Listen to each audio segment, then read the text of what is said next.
Hi, welcome. My name's Dale McCluskey. On this video, it's part of a series called Flipping the Script. I'm going to be responding to a social media post put out by John McGuigan, a Glasgow dog trainer out of the UK. And I want to go through some of the talking points here because I understand that this is the typical rhetoric that the average dog owner will encounter when it comes to looking for information, looking for help with their dog, defining what a process is. So it's important really to be able to reconcile what's happening here by way of trainers who approach training as a learning-based exercise. So again, the themes, I talk about the themes of bribery, how trainers engage a relationship problem um, permissively. So I talk about this whole permissive type of connection and how that sets up a counterfeit picture within the framework of response. I'm going to talk about this for so many dogs and owners.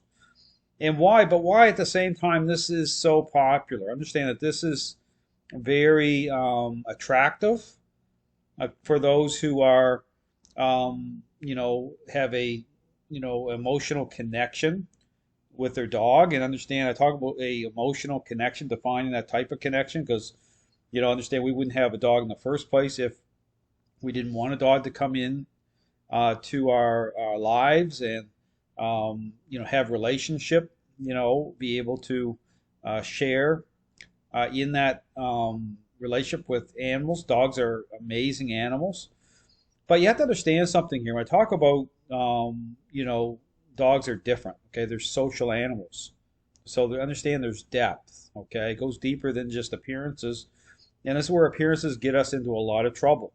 Okay, when it comes to, simply at the point in the relationship where you're experiencing a problem, experiencing behavioral issues are already underway, and you engage that problem by way of this popular idea with using treats, motivating dogs to respond, in a very superficial way. What you're doing is you're setting yourself up to be deceived. Understand that it goes beyond just responses. Okay, understand the whole dog training world is based on superficial response. It's just about appearances. And this is where, this is why dogs can look fantastic, say in the training environment, or, they may do a fantastic sit.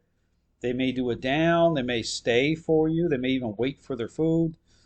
But at the same time, doesn't mean that represents that the relationship is actually getting better or the perception of dogs are actually changing. And that's one of the challenges. Understand when you're dealing with what is being marketed in the dog training world, understand that there's depth. So this whole issue about leadership, and you'll hear a lot of even those who identify as balanced dog trainers talking about leadership, but you have to go beyond that. Okay, that's great, but what does that really mean in terms of a method, in terms of what defines a process? So leadership will kind of move the dial over somewhat to engage in more in terms of being assertive, more about control. Talk about control, which is one of the control is one of the core ingredients by way of a process. But understand that you get this whole thing about our emotions and how we're connecting that way. Understand it's really important to understand that our role. Okay, this is why I'm talking about the parenting role so often, because it really does apply. Understand that dogs really know the real deal. Okay, they really get dialed into the relationship at a deeper level in terms of how we think, in terms of our emotions, in terms of how we're connecting that way. And so it's no accident when you look at those who are struggling the most in the relationship with their dogs are those who have more of a higher level of emotional connection.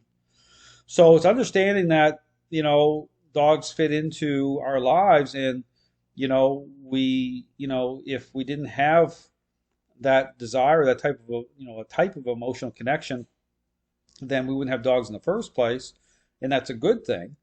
But just like being a parent, okay, it's understand the difference between being the friend and the parent.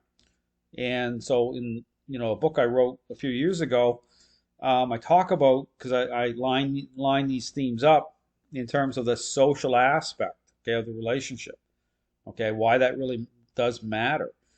And so if you look at in terms of parenting, the permissive parenting dynamic, okay, you're going to see a lot of you're going to make a lot of connections here. Okay, now that doesn't mean I want to qualify this to understand that when I talk about we want to helping dog owners, I'm not pointing my finger that way to say, well, because you have that type of connection with your dog, therefore you must also be a permissive parent.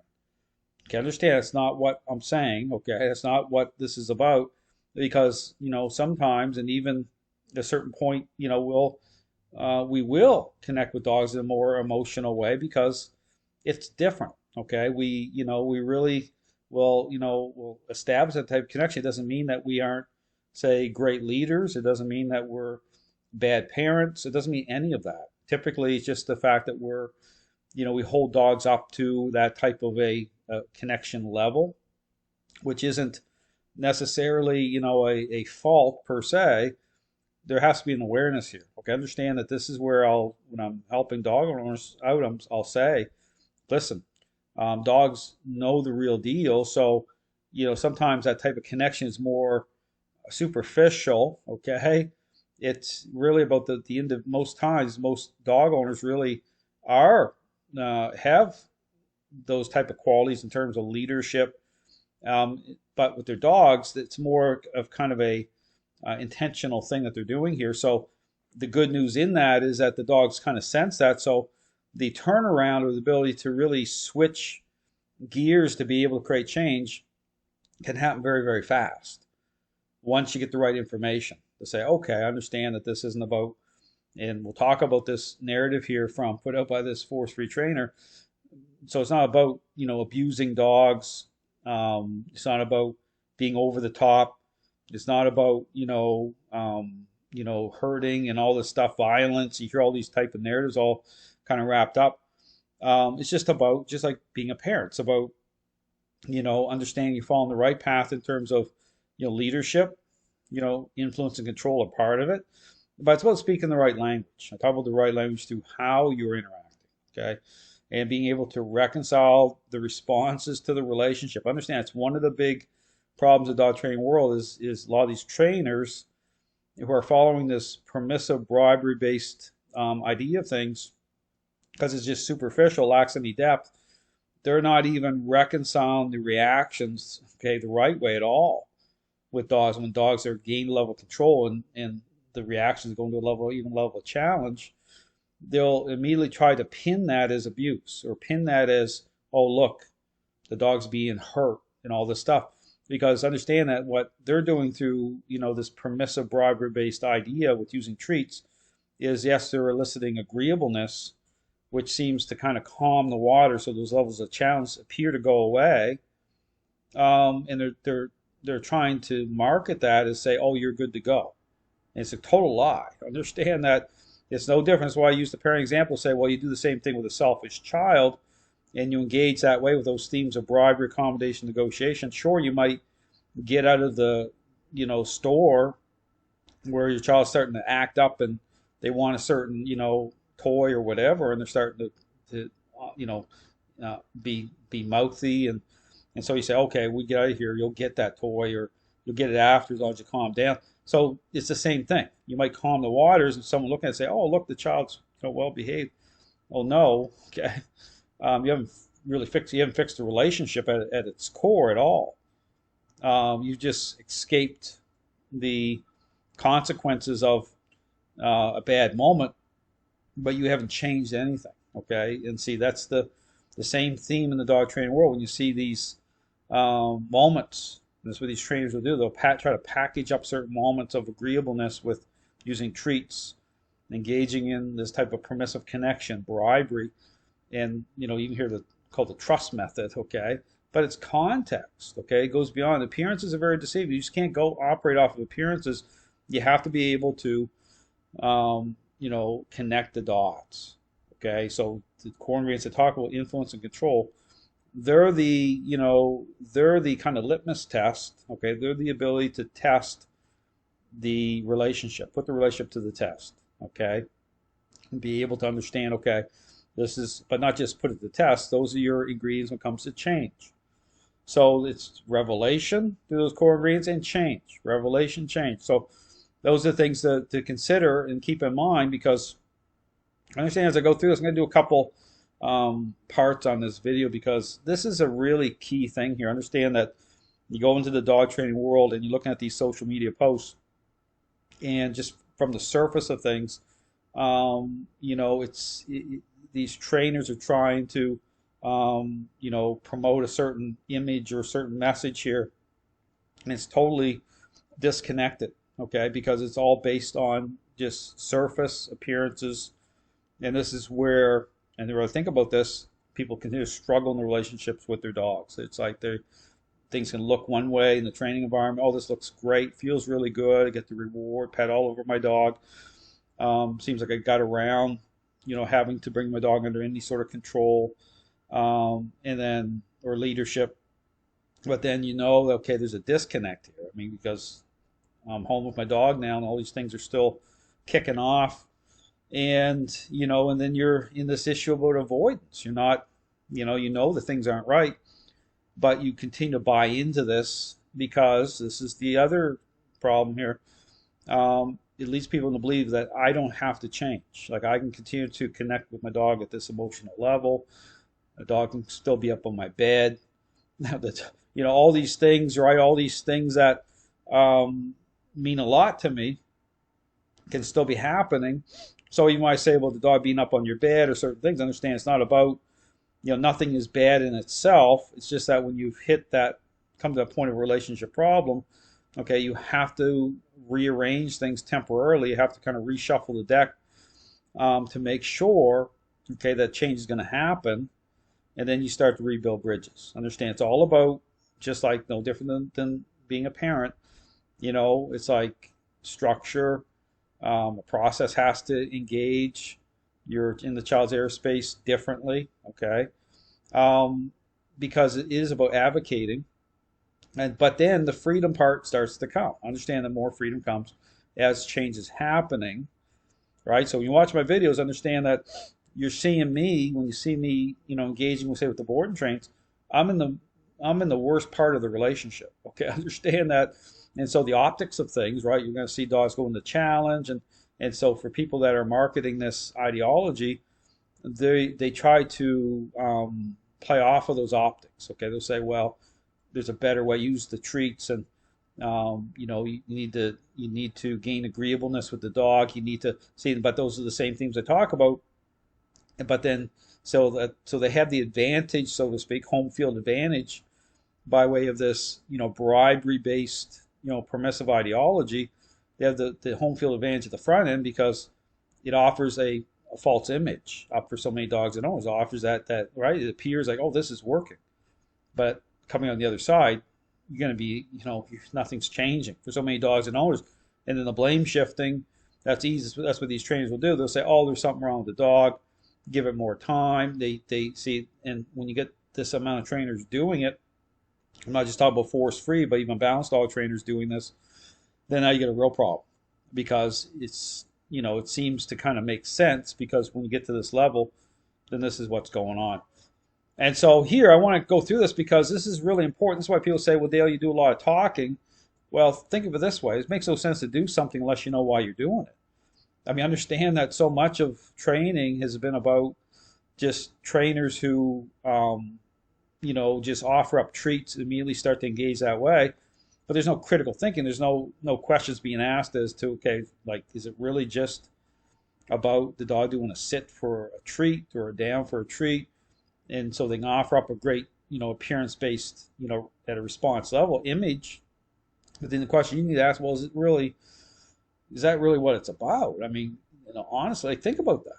I mean, is it just about, say, that's why I talk about the parent example, a selfish child. Yeah, you can get them to make their bed or pick up their toys, but is that really just what it's about? Just some good responses? Absolutely not. So understand the whole dog training world has been framed up this way, and this is the way it's being marketed. So a lot of these trainers, and so what they do is they'll play into this in terms of people's emotions. So here I'm going to start into this. I'm going to do a couple parts here because I really do want to talk through this. And if you do have questions about anything, anyone watching my videos, leave the questions down below, because for those who are looking for answers, understand this is where we're at in the dog training world. This is the problem. So again, this comes from John McGuigan, and you can go on his Facebook page and read some of his posts. But I do want to apply some context insight here as to what these trainers are doing. Okay, understand that what they're doing. It says life isn't purely positive, so I can use pronged shock collars to train my dog. And so this is the thing, you will see narratives out there, even from the balanced dog training community, that will say, well, they'll say there's no such thing as force-free dog training, right? And that's true. Understand there's influence, okay, in terms of the relationship. This is where I talk about the totality of the relationship by way of how you're interacting with your dog at all points. The fact that you're bringing a dog under control within certain parameters of the relationship, the environment. I mean, there's certain things going on there that where control and influence are happening. Okay, so there is that. So there is no such thing, but we have to go further with it. I understand that balanced dog trainers will say certain things that seem, okay, that makes sense. But you have to go further and say, okay, let's get into the nuts and bolts here. Because even through balanced dog training, right, there's like a sense of things. There's like saying, well, but understand that balanced dog trainers, they're approaching training as a learning-based exercise as well. So I talk about those two core ingredients. They have to be reconciled. They have to come in the right level, the right way, the integrity of the process through a specific interaction based method. Got to speak the right language, okay, to make sure we're going to come out on the other side with a predictable outcome. Understand that this is important. So yes, you'll hear balanced dog trainers offer up certain things, but this is why I talk about why balanced dog trainers are in a compromised position. They're losing their tools. There's reasons for all these things happening. Okay, so here, because there is, and this is where you get into this whole thing to say, well, there is a process. Okay, there is a standard. It's not about responses that way. It's not about engaging that way. That's not the right way to approach a relationship problem between dogs and owners. It's not a learning-based exercise. And so that rubs up against balanced dog trainers as well. Understand when I say that, guess what? It triggers off both these groups. But you have to ask yourself the question, well, then start making some connections here. Is that, well, what did both these groups have in common? What's the themes I talk about? And start to mesh this all together. And you start to see that, okay, this is a bigger problem than people realize. This is like really big. This is over the top big. And so here, so you talk about, this gets into when these trainers start talking about prongs, collars, and certain devices, right? Because they're playing into the optics, right? It's always their whole foundation's off this superficial idea of things, right? Agreeableness, but it's context, right? So they'll play off of this is where they try to come up against certain devices. Understand that devices, the role of devices extend through a process. Okay, so if the process isn't right, this goes into balanced dog training as well, there's going to be problems. Okay, things aren't going to line up. Okay, and this is the issue. You can watch some of the videos I put out on my Flipping the Script series where you see that. You go to the, say, ones on the Larry Crone one where he's doing a seminar, and pay attention to that video. You talk about, as when he starts using, right, start pushing that button at the moment the dog is, expressing control. I talk about an express state. Right? I mean, then you start to introduce or bring, influence to intercept the dog's state of mind.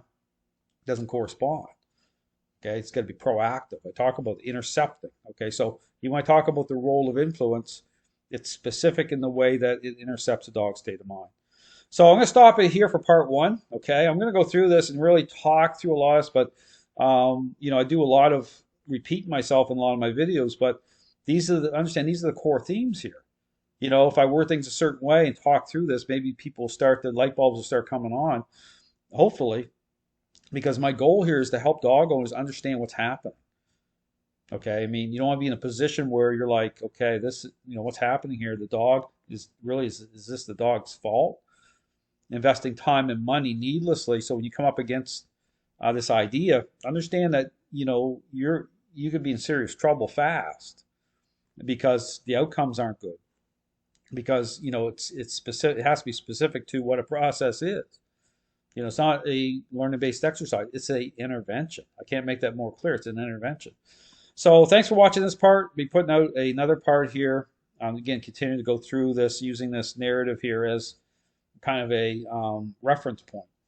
Thanks for watching.